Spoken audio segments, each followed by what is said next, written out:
This video is on combinations. I actually really like combinations because all you're doing is putting together lists of things.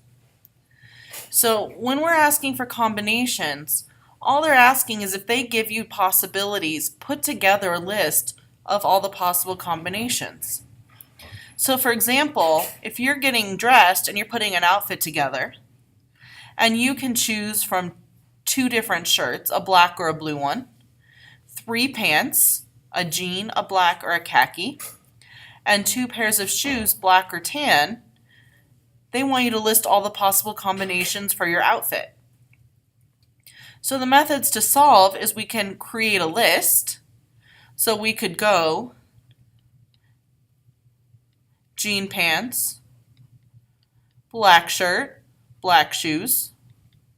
We could go black pants, black shirt, jean pants, tan shoes.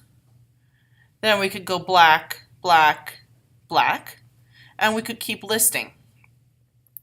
Problem with that though is it gets very disorganized very fast. And if you have a lot of options, you could lose track of where you are.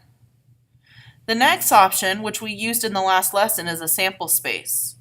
That sample space though only works if there's 2 options, one for the top and one for the side. As soon as we get a third option like this problem, the sample space doesn't work anymore. The last option is a tree diagram. And I like a tree diagram because it keeps everything really well organized and you don't have to do as much writing as we would here.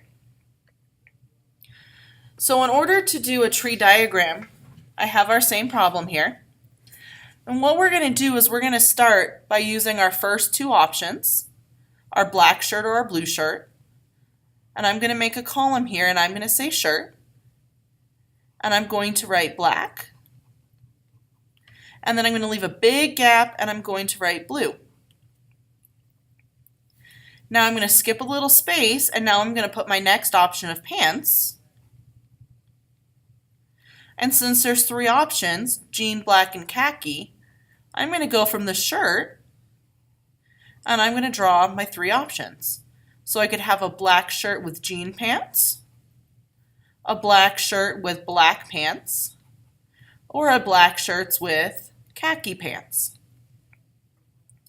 Now since there's those 3 options with the black shirt, we also have to write those same 3 options with the blue shirt.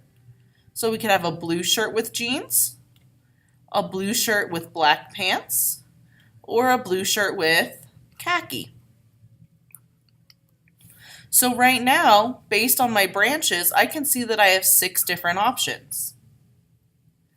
But now the last thing is we need shoes. So I'm going to make a shoe column, and there's 2 options of shoes. So that means if I went with a black shirt, jean pants, then I need to put 2 more branches for my black shoes or my tan shoes. But that's the same for each one of these.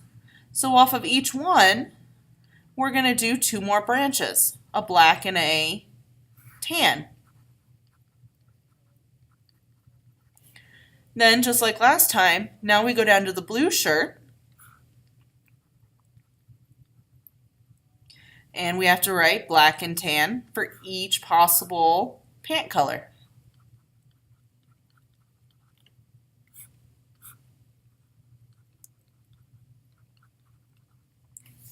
So now I can see in total, with my shirt, my pants, and my shoes, I have 1, 2, 3, 4, 5, 6, 7, 8, 9, 10, 11, 12 possibilities for getting dressed in the morning. So some problems may just say list all the possible combinations. In that case, we would have to just go black jean black, black jean tan, black black black, black black tan, and keep listing. Or hopefully the problem just says how many possibilities are there, and we would say that there's 12.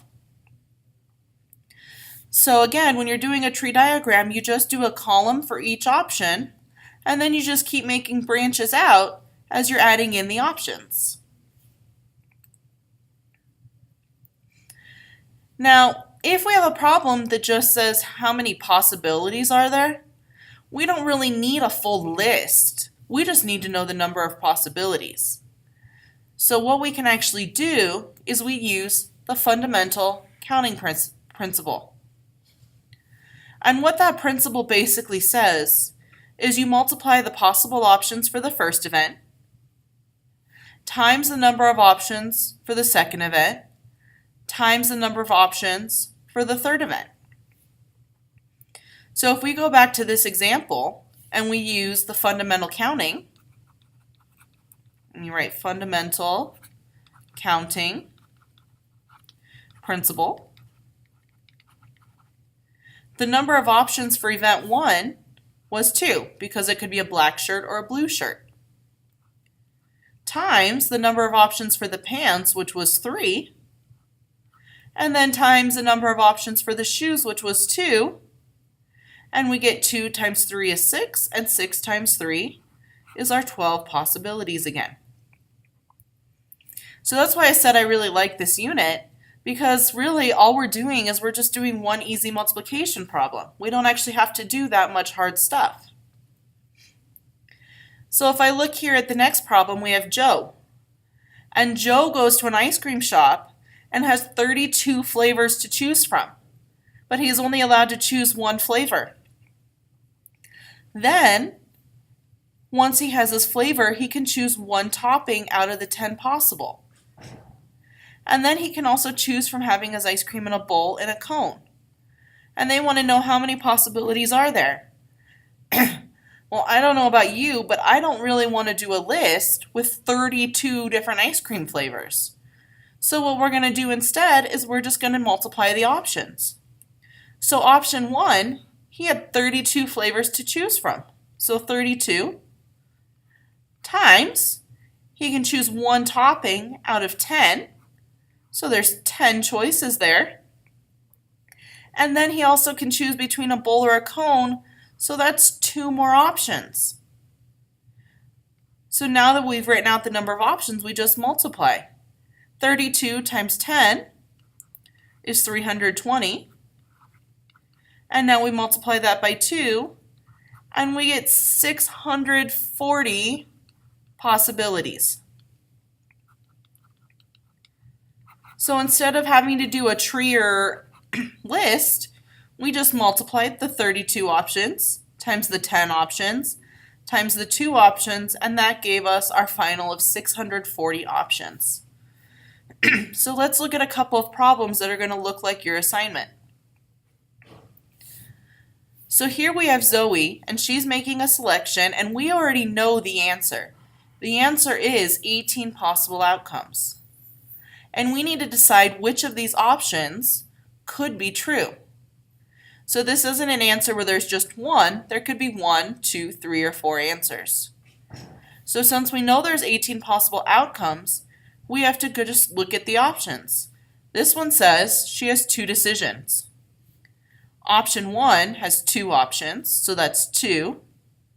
And then the second decision has 9 options, so that's 9. So 2 times 9 is 18, and that matches. So we know that's one of the answers. The next one, same thing, there's 2 decisions. The first one has 4 options, so we put 4. And the second one has 5. And 4 times 5 equals 20. So that means this one is not a possibility. If we look at the third answer, now it says we have 3 decisions. The first decision has 2 options. And then it says 2 choices have 3 options. So that means it's 2 times 3's. So now if we check, 2 times 3 is 6, and 6 times 3 is 18. So that means that is an answer. And the last one is also 3 decisions. So the first one has 4. The second one has 3. And the third one has 2. And if we do 4 times 3 times 2, that gives us 24. So that means our only answers were the first and the third one. The last problem in this lesson, I guess that was the last problem in this lesson. So when you're trying to find possible outcomes, You just multiply